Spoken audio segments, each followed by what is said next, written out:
with this trivia question.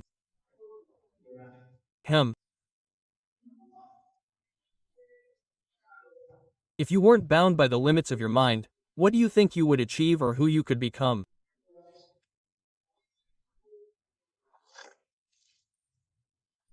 I know the immediate answer is, but I'm not bound by any limits. Well, the brain has about 1 million sensory receptors that manage information that comes into our mind, but first they are managed by the brain. As I told you once, neurogenesis never stops, the brain never stops growing. Everything else in the body grows, except for the ears, the penises that get like, as we get older. Everything else shrinks, except the brain. And those receptors keep working throughout the years and sometimes they get distorted. They get distorted by negative experiences that we've had in our lives, in our childhood, in adolescence or even in adult life. And the human mind is a very powerful processing machine. That's why Proverbs chapter 23 verse 7 says, "For as he thinks in his heart, so is he." As your mind is, so are you. Quote, we couldn't say, this is unspiritual. The mind has to do with science and not with God. Because the Lord even said that we should love him with all our mind, and as our mind is ours is how we really are. Quote. So, in the best of cases, creativity, genius is what drives us to new challenges, because God gave us the mind to create, to generate projects, to manage, to think.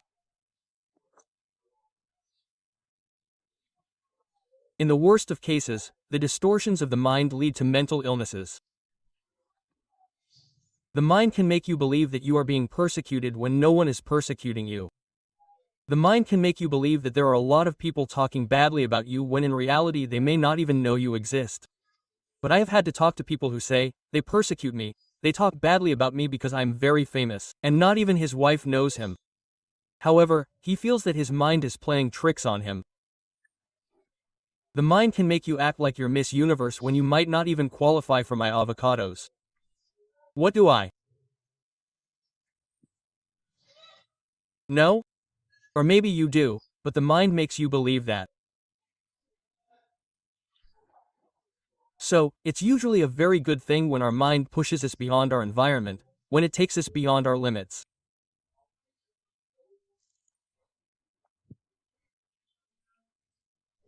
Most of the people we admire found their purpose when they resisted believing in the environment around them.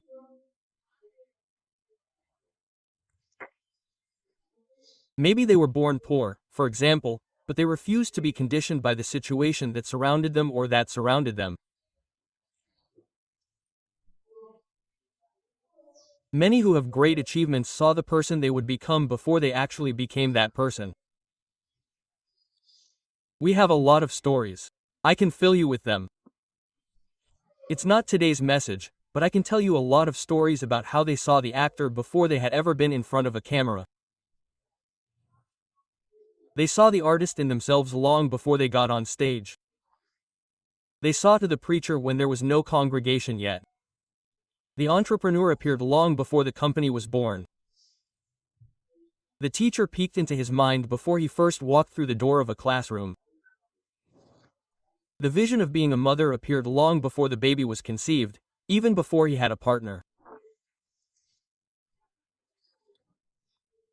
But the mind, just as it can take us beyond our limits, can also give us a negative and distorted image of ourselves, and it can ruin us.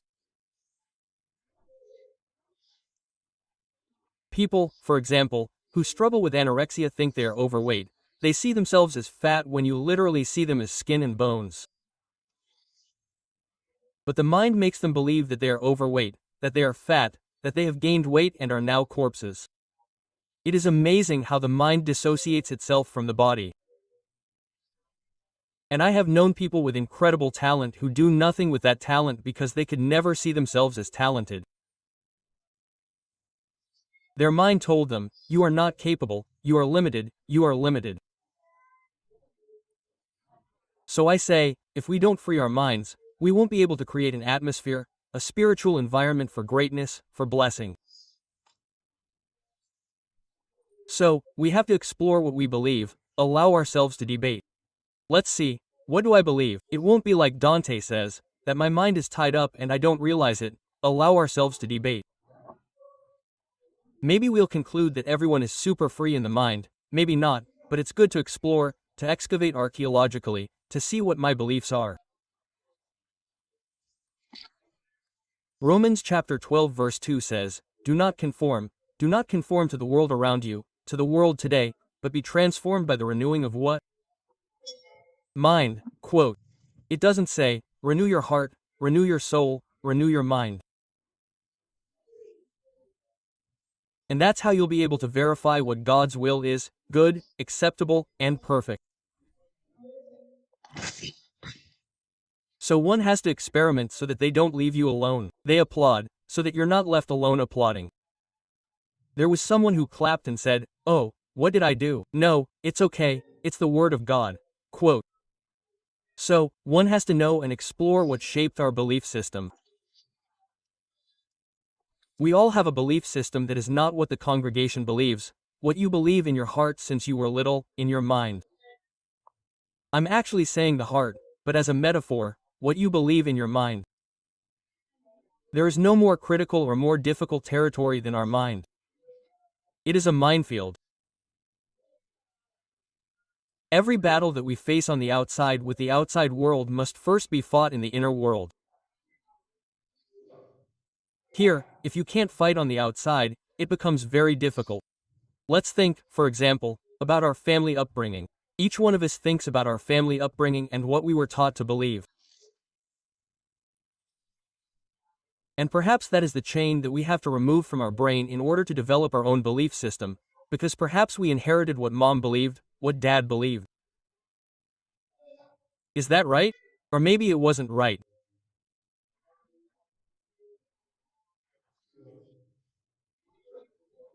Our family may have a lot of prejudices that we don't share as adults today, but they are still a shackle in our brain, a chain that binds us, because our belief system was shaped when we were little, when we were told certain things that were perhaps prejudiced, ways of seeing life and the future.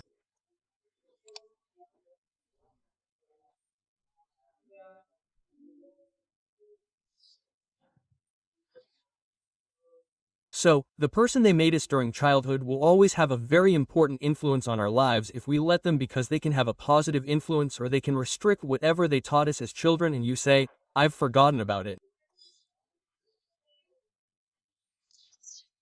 No, because that remains in the subconscious. What's more, the dynamics of the home while we were growing up shaped children. If you grew up with brothers or sisters, each one of them shapes them differently.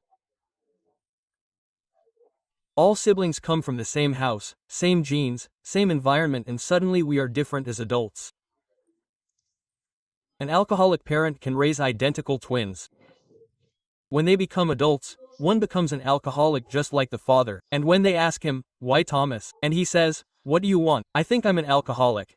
Quote, the other twin becomes asthenic, doesn't touch a drop of alcohol, goes to the opposite pole of his brother, and one says, why don't you drink anything? How can I drink if I think I'm an alcoholic? In other words, each one takes a different position. Each one goes to a diametrically opposite position. One doesn't want to be like the father and the other imitates the father, and they were both identical. So, regardless of what we have experienced, be it heavenly or terrible, what we have been given, what we have been informed, the way our minds have been formatted has a very strong meaning in our life, if we allow it.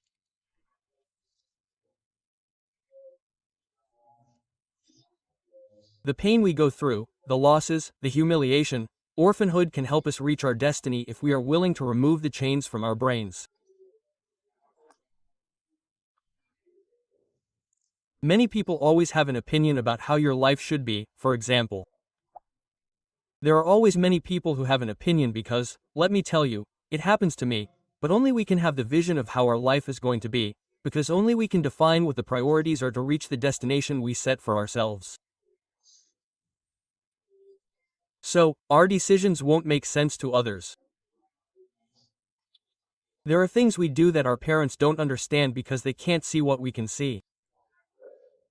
There are things that our loved ones don't understand. They don't understand our priorities because no one knows where you're going. No one knows where we're going. Sometimes people on social media ask me, explain to me what you're up to with that TV show or why you're doing that thing on River. Explain your vision to me. Quote, vision can't always be explained because no one knows where we're going, what we want, or what we need to get there.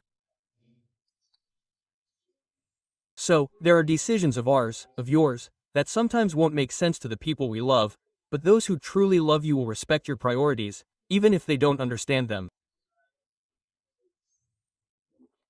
It will respect your priorities, which is that you may not want to repeat your father's trade, or you may not want to live where your grandparents lived.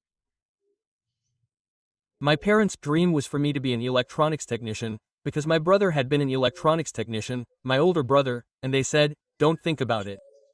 In my time, when I was young, there were two careers, industrial or commercial. If you were a girl, you went to commercial. If you were a boy, you went to industrial. There wasn't much to think about. It wasn't divided that way. But in the subconscious, in the prejudice of before, it was like how a man is going to study commercial, how a man is going to want to be an accountant, he has to operate machines. So they sent me to be an electronics technician. They said, besides, that has job opportunities. Does anyone remember that phrase? It has job opportunities. There are people who will ask you for that title. Otherwise, you'll starve to death. And I tried for a while to be an electronics technician and failed miserably.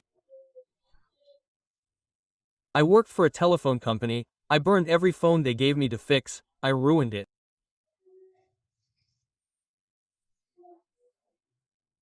And if I had lived up to my parents' expectations, it would have been at the cost of my purpose and my destiny.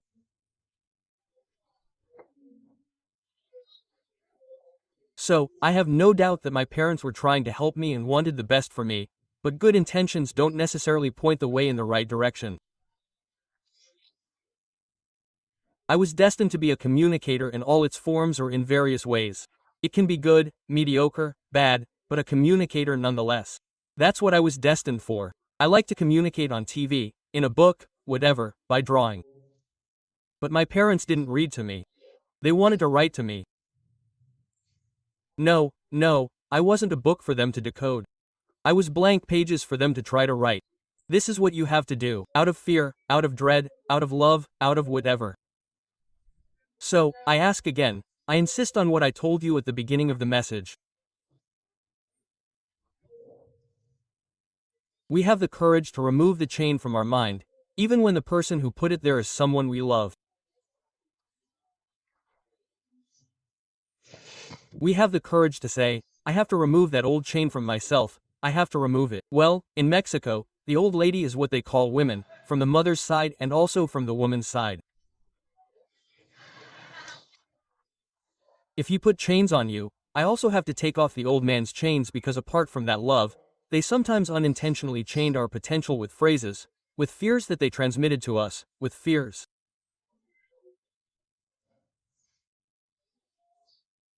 And prison is prison, whether intentionally or not.